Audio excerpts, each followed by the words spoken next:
weekend, when disciples were together with the door locked for fear of the Jewish leaders, Jesus came and stood up among them and said, "Peace be with you." And after saying this, he showed them his hands and side. The disciples were rejoicing when they saw the Lord. Again, Jesus said, "Peace be with you. As the Father has sent me, I will send you." And you must receive the Holy Spirit. If you believe and not see, your sins are forgiven. If you do not believe and not receive. So, ang talatang ito ay nagpapakita na kung paano ang ating Panginoong Jesus ay nagpakita after 3 days kung siya ay namatay at panginoon. Alam niyo ba ang pakiramdam ng mga alagad ng araw na iyon? Dahil lahat ng mga disciple ni Jesus, nung siya ay nakapag-cross, ay umalis at iniwan siya. Kahit si Pedro, sinabi niya, "Hindi ka iniwan, Panginoon, at iaalay ko ang buhay ko para lang sa iyo." At sinabi ni Jesus, ay walang matitira sa inyo kundi kayo ay iiwan din ako. So, ibig sabihin, nung si Jesus ay nagpakita sa mga alagad, pinatunayan niya na siya ang Kristo at ang kaganapan ng salita ng Diyos. Kaya ang ating message ngayon,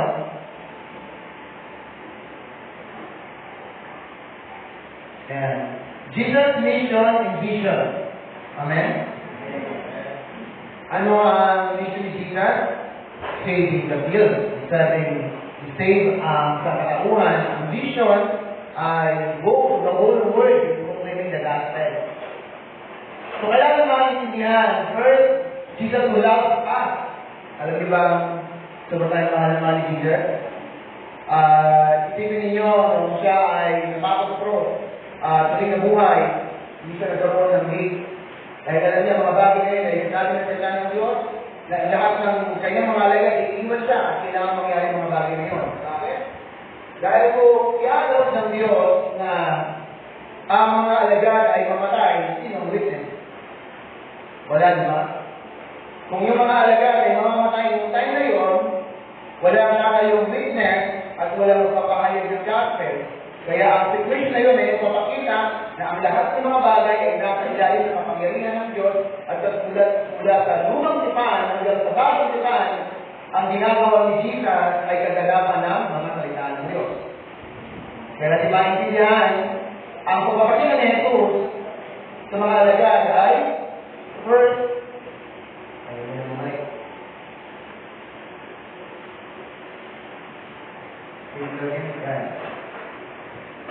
nung si Jesus ay muling nabuhay, una niyang hinanap ang kanyang mga disipulo. Bilang first witness, hinanap niya ang mga disciple at sinabi niya, "Peace be with you." Ang kapayapaan ay dumating sa inyo. Ibig sabihin, walang ibang nais si Jesus kundi disciple.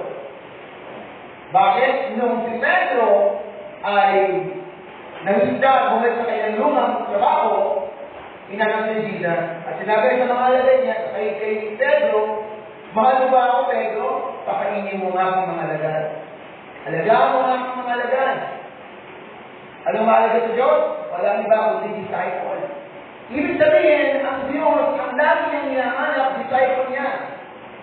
At alam niyo ba, ang ebidensya ng disciple, kung ano? Listen the word of God. Yan ang ebidensya ng disciple.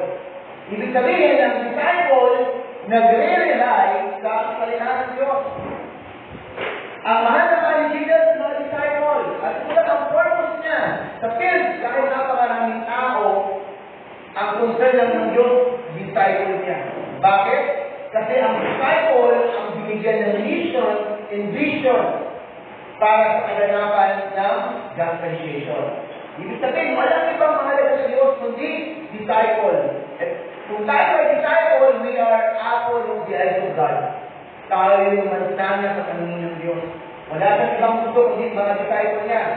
Sa mga disciple niya, meron siyang personal meeting. Pagkatapos niya magpahayag sa mga tao, kinakausap niya mga disciple niya personally, at pinapahayag niya ang mga talinhaga, mga parable,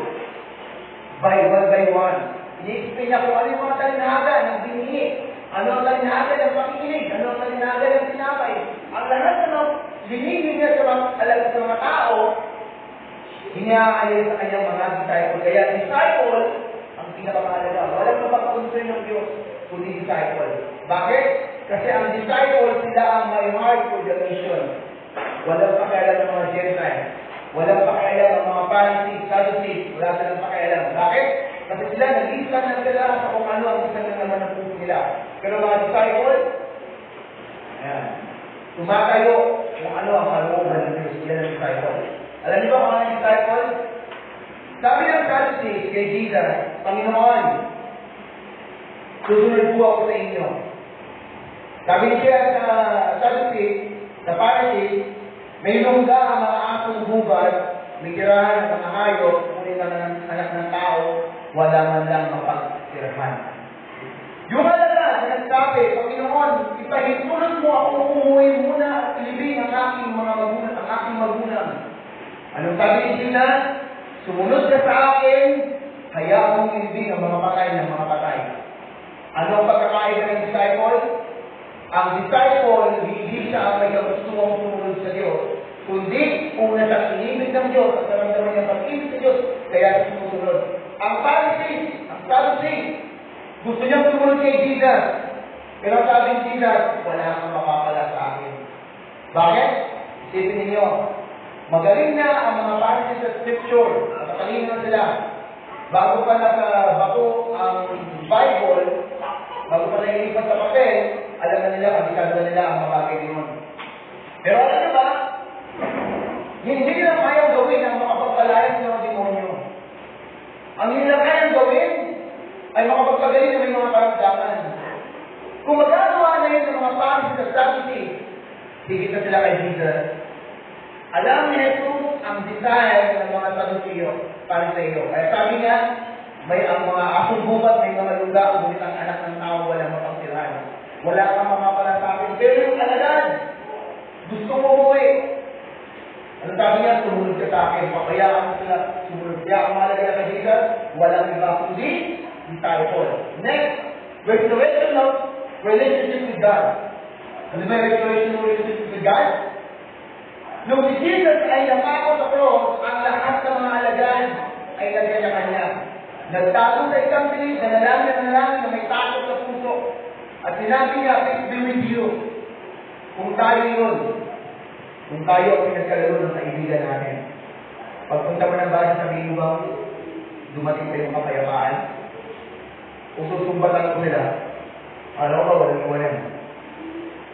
Pero ang gusto ni Jesus, yung relationship niya sa mga alagaan, huwag mong ikabahala yung dumating sa inyong kapayapaan. Ipinakita niya na ang relasyon sa Diyos ang pinakamahalaga. Yung pag-restore ng relasyon sa Diyos, bakit? Fundamental problem, because of the fundamental problem, yung relasyon natin sa Diyos, the break, nasira. Kaya namuhay tayo sa ilalim ng batas at sa ilalim ng lupa. Pero nung Diyos ay muling na buhay, nirestore niya yung relasyon ng tao sa Diyos. Yung division ay tinanggal niya. Bakit? Malaya na ang tao lumapit sa iyo. Kaya sinabi ang peace be with you. Alam niyo yung peace be with you? Pag may nagawa kang kasalanan, yung guiltiness, hindi ka makaharap sa tao. Pag alam mong guilty ka, meron kong ginawang mali, hindi ka makakasaan, hindi ka makakasing sa kanyang mga mata. Bakit? Kasi alam mo, na meron kong nagawang mali. Mali ka na lang, sabihin ng tao na yun, bunalalahanin yun. Wala sa akin yun. Kalimutan mo na yun. Sa kalampakan natin yung kalooban mo, ay babalik mo yung relasyon mo. Kung si Jesus dumating, nagulat ang mga alagaan, ang sabi niya, the video. Tinatawal yung mga kasalanan niyo. Then next,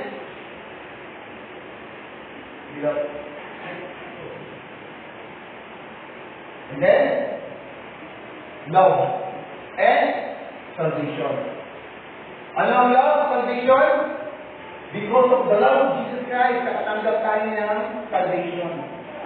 Kung wala ang pag-ibig ng Diyos, alam niyo po ba, minsan, akala ng tao ang love ay katulad ng, pero isang parang tao nagdadaya about sa kung ano ang love. And like, ganito. Sabi ng iba, kung may karelasyon, Yung pagmamahal daw, yung gusto mo siyang makita. Yung pagmamahal daw, hindi ka makatulog. Dahil ko siyang naisip. Hindi yung love. Ang tawag doon, addiction. Craving. Kasi nakatanggap ka ng magandang entertainment sa kanya. Entertainment ka ng maganda, nilamig ka kaya yung ganun pakiramdam. Hinahanap-hanap mo, and then, addiction ang pumasok sa'yo. Kung gusto mo. Diba? Yung craving ko na pagkakain na yun. Sa craving. Hindi siya love. Ano yung love? Ang love, hindi madama. Tama ba? Ang love, hindi makasarili. Ibibigay niya yung lahat. Yun ang love. Ang love, kapayapaan. Walang tinatangi. Puno-puno na. Kasiyahan sa puso. Wala kang makikita ng yung love na nagalit. Tama ba?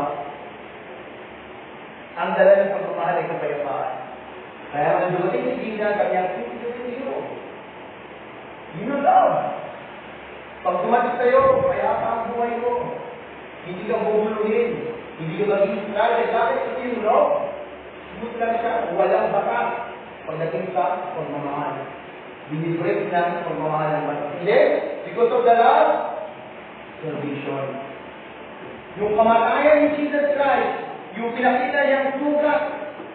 Dahil pagdating ng pagpapakita ni Jesus, kung yung kailangan, posibleng Diyos si Jesus. Imposible yun sa kaya sa ito. Diba? Dahil sa pinakita niyang sugat, ako na ito. Napagtagumpayan po kamatayan at ipinagdalo po ang salvation ni Jesus.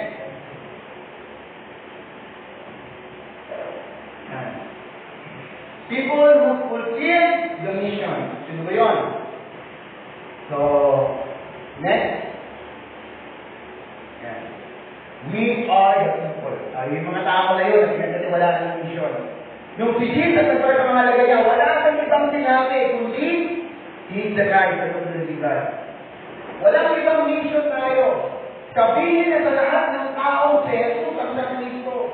Walang ibang mission sinabi ang Diyos. Even sa Pedro, wala kang ibang testimony na ang Jesus na po, ang Kristo, na sabi binigay ng Diyos para ang tao makatanggap ng salvation. Ibig sabihin, tayo ang pumupulfil ng mission. Ano ang mission natin? Proclaiming only in the gospel. Yan ang katotohanan. Bakit? Sa panahon ngayon, pag purong gospel ang sabihin mo, pumunti lang makarinig, pumunti lang maniwala. Bakit? Kasi ang salvation, ang Kristo, nakadirect lang siya sa spiritual healing. Walang basic healing. Walang physical healing. Direct na siyang ibinibigay na ang salvation ay makatanggap na rin ba? Maiintindihan natin ang salvation at maiintindihan natin na ang Kristo ay namatay sa atin at ang langit ang tunay nating bayan. Pero kadalasan mga pinaniniwalaan ng tao kapag kayamanan. Kung paniwala ka kay Jesus, yayaman ka. Kung naniniwala dyan, kaya ako, mayaman ako ngayon. Naniniwala ka kayo, talo ka hirap, pinansyali. But, the grace of God, pinansyali dito, yun nakakagulat. Then, next. We move by the Holy Spirit. Lahat ng ginagawa natin, hindi natin ito ginagawa by our knowledge, strength, method natin, only by the Holy Spirit. Sabi ng Bible, hiningahan ni Jesus sa kanyang mga alagad. Ibig sabihin, nung time na yun, doon pa lamang naka-receive ng salvation yung mga alagad. Bakit? Without the Holy Spirit, walang salvation. Kaya nga, sa Jesus, pinuntahan yung mga alagad, sabi hiningahan sila ng hininga ng buhay. Ibig sabihin, nung time na yun, nung nakakasama sa nila ng Jesus, wala sa salvation. Bakit? Kasi sa Jesus, hindi pa nakakako sa krus. Nung bumalik si Jesus, ibinigay sa nila Holy Spirit assurance of salvation. At napagagawa namin sila sa kingdom ng Diyos to the Holy Spirit. Nagagawa natin ng mga imposible bagay to the Holy Spirit. Ang book of Acts, hindi naganap dahil si Pablo o si mga alagad ay matalino. Nangyari yun because of the power of the Holy Spirit. Kahit na yun, ang worship, ang lahat ng mga bagay, magagawa lang natin to the Holy Spirit. Without the Holy Spirit, that's a worshiping idol. Kapag wala ang banal na spirit sa akin, at ginagawa natin mga bagay sa ating banal, ang tawag doon ay worship. Lahat ang tatanggap ng pagsamba natin, walang iba kundi si Satanas. Bakit? We are a child of the devil. Kaya nga, through the Holy Spirit, nagkakaroon tayo ng tunay na pagsamba. Kaya nga, ito ang mahalaga. Ibinigay ni Jesus ang kanyang Espiritu para tayo tumayo at disciple at tumabaho ang ganito sa buhay natin. Next. Proclaiming forgiveness. Paano yun? Sabi ni Pedro. Sabi ni Pedro, Panginoon, ilang beses mo papatawarin ng mga taong nagkakalat sa akin? 70 times. 7. So, ito sabihin 490 daw na kapatid. Kaya naman nagpatawad ng over 490. Tapos, ganun pa din yung access mo. Pinatawad na ka. Yung access mo sa akin dati, ay hindi ko nagkakasala ang space pa din. No trust issue. Pasok pa rin. Hindi natin kaya yun. Alam mo, ibig sabihin dito son, the bread of life. Hindi mo magagawa yun, but God can do that forgiveness. We proclaim forgiveness. Kapag pinapahayag natin ang gospel, ibig sabihin, nagpo-proclaim tayo ng forgiveness. Anong sabi ni Jesus? Friend, the kingdom of God is near. Ibig sabihin, yun yung forgiveness. Inihayag natin kaya proclaiming the gospel, that's forgiveness. Pag tinanggap ng tao ang gospel, nagkakaroon sila ng kapatawaran. Buhay na walang hanggan. Ito ang mahalaga. Ito ang mission natin. Proclaim gospel. 100% gospel. Ako ito sa nakaraan.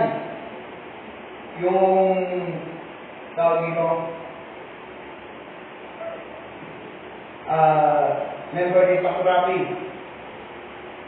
Sige nyo lagi yung sinasabi sa akin, nung nasa biduyan siya, yung mga teacher, yung nasa-share sa mga teacher, pinaka-cross message niya yung mga kaklase niya. Sobrang amazing. Wow, sana may ganyan sa iyo. Ganyan na dedication na mag-share ng gospel sa mga tao. Nagkaroon sila ng count, nagsabi sila ng gospel. Pero nagugulat ako. Bakit nagkaroon ng authority sa kanya? Nagugulat ako, bakit? Naputis sa nito na anong reason? Anong dahilan? Gospel ba talaga ang natanggap niya? Bakit? Kasi kung gospel, all authority of Christ ang matatanggap ng tao. Ang deception nito lahat, hindi makakapanay sa kanya. Bakit? Sapagkat ang Kristo, ang Holy Spirit ay sa kanya, walang distraction dahil sa kanya. May second, meron mo nalala, pero yung makita mo yung sinasabi, hinihila, pinukuha ka, sinasabi sa mga kasama, napaka-imposible yung bagay. Ibig sabihin, kailangan natin i-proclaim ng gospel. Decision na yun ng gospel. Alam niya ang cross message, pero sinasabi sa kanya ng gabi na yun, sinabi ko sa kanya, ang cross message, ibinigay ko ang second blessing, identity ng isang tao. Ngayon, sabi pa rin, anong mahalaga doon? Continuation ng Word of God. Hindi isang verse na mo na ang gospel.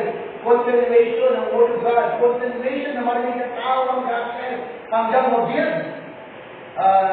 Yung Wednesday, pumunta kami ni Eman sa Bukana. Sigila namin doon si Kuya Dodong. Nabasa niya ang Bible.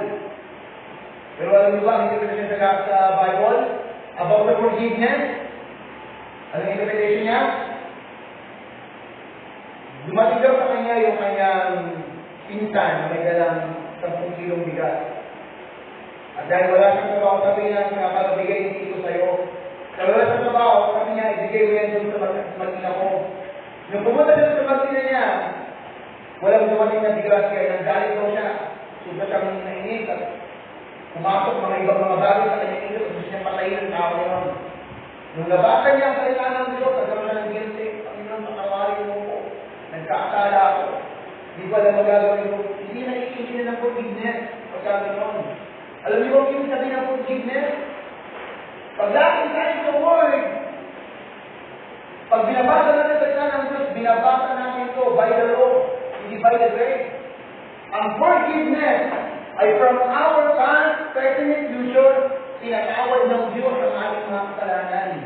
Kaya sabi ng Biblia sa aklat ng Galatians, malaya tayong tumawag ng Ama, Ama ko.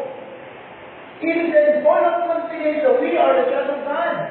Humihingi tayo ng forgiveness dahil alam natin tayo'y may hina. Hindi tayo humihingi ng forgiveness para maibalik ang salvation. Ang salvation na ibinigay sa atin. Ibig sabihin 100%. Hebrews chapter 10 verse 14. Sabi ng Biblia, sa simpleng sa kamatayan pinatawad ang ating mga kasalanan. Ang pagbuhin ng tawad, ito'y tanda ng pagpapakumbaba sa Diyos na tayo ay makasalanan at sa ibalan na Diyos. Hindi rin pagbalik ng salvation. 100% binigay sa akin ng Diyos ang salvation. Humihingi tayo ng tawad dahil tayo ay papakumbaba, dahil tayo ay laking. Next. Yan. 1 Corinthians chapter 6 verse 14. Sinagali ko para maintindihan natin. What's our foundation? Like sinabi ko last Friday, ano ang ating foundation? Sabi ng Corinthians chapter verse 10, ayon sa kagandahan loob ng Diyos sa akin, inilagay ko ang pundasyon tulad ng isang mahusay na tagapagtayo. Iba naman ang nagpapatuloy at pagkatayo ng gusay, ngunit dapat maging maingat ang bawat nagtatayo sapagkat walang ibang pundasyon maaaring ilagay maliban sa nailagay na. Yung ibang foundation ng ating faith, Jesus is the Christ. Ba, anong foundation ng iba? Sabi natin, walang iba kundi si Kristo. May nagtatayo na gumagamit ng ginto. Alam niyo ba sa Hebrew pag ginagamit ng ginto? Kagwalatian. Yan ang meaning ng ginto. Tinatatag nila ang foundation para sa kanilang kalwalatian at for the glory of God. Sila o mahalagang bato. Mayroon naman gumagamit ng kahoy, damo at dayami. Makikilala ang uri ng gawa ng bawat isa sa araw ng pagbukog sapagkat mahayag sa pamamagitan ng apoy kung anong uri ang ginamit ng bawat isa, kung ang itinayo sa ibabaw ng pundasyon ay hindi matutunog, tatanggap ng gantimpala ang nagtatayo ng mga. Alam niyo po ba ang kingdom ng Diyos kung ano ang foundation? Walang iba kundi si Jesus Cristo. The foundation of faith.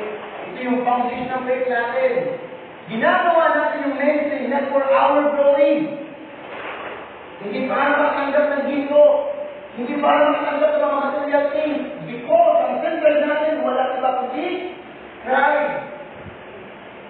Huwag tayo maghanap ng ibang pundasyon. Dahil kung gagamitin yung pundasyon ng ating paglilingkod sa Diyos ay mga material things that temporary, makakayag pagdating ng apoy. Susunugin ng Diyos at ang makikita kung ano ang nanatili yung nakarapas dapat. Matthew chapter 1, chapter 7, verse 21. Sabi ng Bible, hindi lahat ng mga tao sa aking Panginoon ay mapasok sa kaharian ng langit. Yun lamang, sumusunod sa kalooban ng aking mga nasa langit. Maraming magsasabi sa huling araw, kaya nangalan ako, nagparaya ko ng mga demonyo, ngunit sinasabi sa kanila, hindi ko kayo kilala. Ano ba yung sabihin nun? May mga tao na ang Panginoon nila ay hindi ang Kristo. Dapat tayo magkaroon ng assurance. Christ is our Lord. Ito yung ating Panginoon. Bakit? Next. Yan. Do not look for validation from people. Ano ba yung patunay ng iba? About sa kung anong ginagawa niya? Yung mga tao sa paligid niya, hindi pa mo talaga, ang galing mo talaga. Pero hindi yun. Even si Jesus, gumagawa siya ng mga himala, pero hindi siya nangungi ng mga evidence ng mga tao na kapaligid sa kanya. Bakit? Only for the glory of God. Wala nang iba. Next. Disciple, our mission, only from this Word of God. Kung pumunta ka natin, here, without Word of God, no direction. Isipin ninyo, mula sa salita ng Diyos, ang Diyos ay nagbibigay ng direksyon. Without direction, maliligaw tayo. Tanging ang salita ng Diyos ang ibinibigay niya sa kanyang mga alagad para magkaroon ng direksyon. Anong sabi ni Jesus? Go! 227 nations, proclaim the gospel. Anong direksyon nila? Walang iba kundi ang salita ng Diyos. Alam niyo ba ang ebidensya na nagsabi sa akin? Faithfulness, honesty, that's the disease of Christian. Sabi ko sa kanya, ang katapatan, kabaitan, mababang loob, ano pang mga bagay na magaganda, hindi yan pananampalataya. That's character. Tama ba? Character yun. May mga tao na iba yung mahinga sa katapatan, mahinga sa pagbibigay. Pero hindi yung sabihin wala siyang faith. Kasi yun ay character. Character ng isang tao. Kahit walang Jesus Christ, may ganung identity. Isipin ninyo, si Abraham at yung Paraon. Niloko ni Abraham yung Paraon at si Sarah ay kapatid niya. Kinuha ng Paraon yung asawa ni Abraham. Sinabi ni Abraham, bakit ka nagsinungaling sa akin? Bakit mo faith sinungaling? Bakit ka nagsinungaling sa akin? Bakit hindi mo sinabi mag-asawa dahil dyan, nautahanan mo ng Diyos? Isipin mo, bakit mo faith yun? Anong ginawa ng Paraon? Siya pa ang nagbigay ng ayawanan ng reward kay Abraham. Kaya kung nasabi naging faith yun, dagdag si Abraham. Ano ba ang faith? Believing the Word of God in the difficult time. Maniwala sa salita ng Diyos sa hirap sa ginawa. Yan ang faith. Hindi ito. Ayoko nang maniwala. Tulad ng Tagalite Church, ng kapatid ni Carl. Pastor, believe yung siya. Hindi sa claim ako, pero hindi umalis ko na. Yung masamang espiritu. Sagot sa kanya, bago mo ginagawa ang mga bagay na yun, ano ang naglalagay sa isip mo? Kasi pastor, may experience ako dati nito, nung maayos pa ako, nung sumisimpa pa ako, nung pag-pray ko nawala yung ipupunta sa kanya, gumaling siya. Yung ginagawa mo, based lang mo sa kala mo na pag mabait ka, lalaya ang masamang espiritu. Hindi yun safe. Kasi nire-realize ka sa trabaho mo, hindi sa trabaho ng Diyos. Ano ang pananampalataya? Maliwala ka sa salita ng Diyos, ay hirap sa ginawa. Pawakan mo siya at huwag mong binawan. Dahil ito ang direction ng Diyos. Anong sabi ni Jesus kung sinabi sa balat? Sinabi niya, believe me, I am the Christ. No, sabi niya. Scripture says, lagi ang tulong sa salita ng Diyos. Sabi ng salita ng Diyos, hindi lamang sa sabi ng buhay ng tao. Magpatihulog ka. Sabi ng salita ng Diyos, huwag mong sumukin ang Panginoon ng Diyos. Ibibigay ko sa iyo kayamanan. Sabi ng salita ng Diyos, lagi niyang itinuturo ang salita ng Diyos. Bakit? This is our direction. Nagbabago ang tao, pero ang salita ng Diyos hindi nagbabago. Ang pananampalataya, dito sa katentro, hindi ibig sabihin faithful tayo, hindi pananampalataya tayo. Character ng isang tao. Fruit of the Holy Spirit yun. Kaya nga, ang dumi ng pananampalataya, kahit masama ang ugali mo, maliwala ang salita ng Diyos. Yun ang katotohanan, hindi mo sinasabi mo kung masama ang ugali mo. Ang sinasabi ko, umawag ka sa salita ng Diyos, yun lang ang pinakamahalaga. Direction natin yun, yun ang direction natin. Alam niyo ba, natutunan ako, yung mga langgam, hindi kayo ba yung mga langgam? Ganun na sila. Meron lang susunod ng direksyon. Pero sa mga langgam, may tinatawag na death mark. Yung leader nila, kapag naligaw sila, habang buhay sa magpapaikot-ikot, ganyan na lang. Hanggang sa mamatay sila. Kapag nawala sila sa direksyon, kasi may mga langgam sila, kapag nawala sa direksyon na yun, ang gagawin ng mga langgam, iikot na lang ang iikot dito. Alam niyo ba nangyayari sa mga ibig sa mga billboard? Ano na yun? Umupo ng sagahan, pero ito na lang. Hanggang sa mamatay na lang. Bakit? Kasi sinusunod nila ang kailangan ng Diyos. Yes, we are Christian. Hindi ebidensya ng pagiging Christian na nag-worship tayo. Hindi ebidensya ng pagiging Christian na nagbabasa ng Bible. Ang ebidensya ng pagiging Christian for the Word of God. Sabi ni Maria tsaka ni Martha. Si Martha, sobra siya mag-internet kay Jesus. Nung dumating si Jesus, nag-abala siya, niluluway ng pagkain, si Jesus, galing sa malayong lugar, nagbubunog na. Ngayon, si Maria, umupo sa isang tabi. Nandiyan si Jesus, umupo siya. And then, pagkatapos, nakita ni Martha na si Maria nakaupo lang na walang ginagawa. Nagkaroon siya ng thinking, tao ito. Hindi man lang sabihin si Maria na maghanda ka niya ng pagkain para sa kanya. Sabi sila, Martha, nahihigalik ka. Mababa tayo, Martha, nababaliw ka na. Hindi mo alam kung ano ang pinakamahalaga. Yes, mahalaga sa paghanda ang pagkain. Pero ano ba ang pinakamahalaga? Matapos makakain ng tao, makakalimutan niya ang lasa ng mga ginawa. Pero kapag ang salita ng Diyos, tinanggap mo, ito'y mananatili mo sa kailangan. This is direction. Wala na iba. Yes, maganda nag-worship tayo. Pero after worship, mahalaga na nakawag pa rin sa salita ng Diyos. Yes, kasi siya tayo ng gospel. But after sharing the gospel, mahalaga na nakawag pa rin tayo sa salita ng Diyos. Kahit sa mga tayo. Dahil ito ang direction ng salita ng Diyos. Hindi tayo magkatagumpay without the Word of God. Magiging katulad lang tayo ng mga langgam na Denmark na namatay na lang sa loob ng timbahan pero walang direction for Word God appreciation. Next. Ano yung bang prayer? Relationship. Sometimes ito ang kamanalangin. Based emotion. Nararamdaman ko na ang Diyos gusto ko happy na yun. Pero kapag nawala na yung pakiramdam na yun, kapag imanyan naman na tayo ng puso at isipan, hindi niya sa mag-pray. Relasyon pa ba yun? O nakabig na sa emotion? Hindi yung relasyon. Kahit hindi sumasagot ang Diyos. Kapag nakabig tayo sa relationship with God, hindi sabihin tatawag ka pa din. Kaya nga, malalaman mo na nakabig ang relasyon sa Diyos. Kahit walang sagot na nanatili siyang tumatawag sa Kanya. Ito lang malalangin.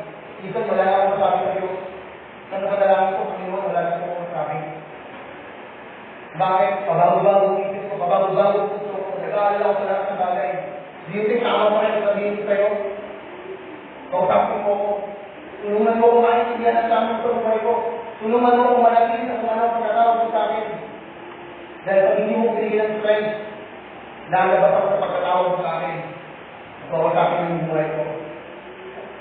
Kung di mo lang lang gagawin, patayin mo na ako. Nung nagnahimat na lang yung kahapon, nung Wednesday, usap kami. At mababalo rin siya doon. Puro gulay na lang sinakain niya. Yung ilalim sila yung talong, galing kayo man yung siguro pasalamat kayo sa bukas. Dilipit yan dito, talong, pati yung kamating, yan. Dinadala niya. Nandalaga ng mga takin ng po. Okay na yan. Ibigay mo lahat. Dahil yung panahon, makakahuway ka ng balon, hindi ka ng siyo. Relationship ito, prayer. Dahil kung nangyayita ko sa magkakawa, pag wala na usap, maniwala kayo. Huwag yung sabihin na kayo po ng relasyon, pag wala na usap. Kaya nga, makikita mo sa lungit ng relationship, pag wala ng update, wala ng tawa-tawa, wala ng usap-usap, wala ng video call, may problema na. Inaahas na. Mahalaga ang prayer. Komunikasyon sa Diyos, pag-build ng relasyon sa Diyos. Ibig sabihin, relasyon, tayo yung anak ng Diyos na nasa lupa at ang ating naman nasa langit. Kaya kahit hindi mo nararamdaman, yung emotions, tumawag ka lang sa Diyos, Panginoon, hindi ko alam ang gagawin ko. Ang bigat ng binigay sa akin, anong gagawin ko? Hindi ka panalangin. Kasi na sumagot, okay lang yun. Bakit? Ang pagkahilig ng Diyos, minsan sagot na. Next. Evangelism. Anong goal natin? Isipin nyo. Nung si Jesus na tayo makalagay niya, pinatunayan niya sa Kristo. Goal God. Pangalawa, Kingdom come. Evangelism. Feeling the Holy Spirit. Wala na siya ang pinakamahalaga ngayon. Kundi ang goal natin is maging evangelism. Yun ang pinakamahalaga ngayon. Sa panahon ngayon, na wala nang pakialam ang Holy Spirit ng mga bagay. Sabi ko doon kahapon, sa ulit-ulit dito, sinabi ko kahapon, sa Ututu.